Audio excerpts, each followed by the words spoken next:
Mercy charity and welfare फाउन्डेसनले मोरङमा एक कार्यक्रम गरी व्हीलचेयर वितरण गरेको छ। मर्सी च्यारिटी एन्ड वेलफेयर फाउन्डेसनका संस्थापक इन्द्र बजगाई र रुथ छेत्रीको सहयोगमा उक्त व्हीलचेयर वितरण गरिएको हो। नमस्ते अनि जय मसी। म यतिखेर मोरङमा आइपुगेको छु। भाइ पिटर लामो समयदेखि अनि किडनीको समस्याले गर्दा बिरामी हुनुहुन्छ र उहाँलाई बाहिरभित्र गर्नको लागि धेरै नै समस्या भइसकेपछि मर्सी फाउन्डेसनले उहाँको निम्ति एउटा व्हीलचेयर व्यवस्थापन गरेको छ र यो व्हीलचेयर चाहिँ अमेरिकामा बस्नुहुने इन्द्र बजगाई र रुथ छेत्रीले उहाँलाई डोनेट गर्नुभएको हो। अनि भाइलाई कस्तो लागिरहेछ यो व्हीलचेयर पाउँदा? धेरै धेरै खुसी लागिरहेको छ।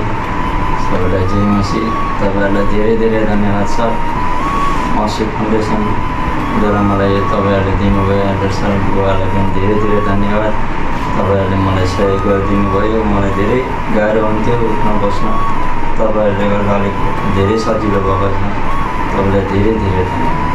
नेपाली आमा बुवा दाजुभाइ दिदीबहिनीहरूलाई म यही नै भन्न चाहन्छु, भाइ पिटरलाई यदि तपाईँले सहायता गर्न चाहनुहुन्छ भने भाइ पिटरको नम्बर हामी स्क्रिनमा सेयर गरिदिनेछौँ र त्यो नम्बरबाट फोन गरेर तपाईँले भाइ पिटरलाई सहायता गर्न सक्नुहुन्छ। धन्यवाद।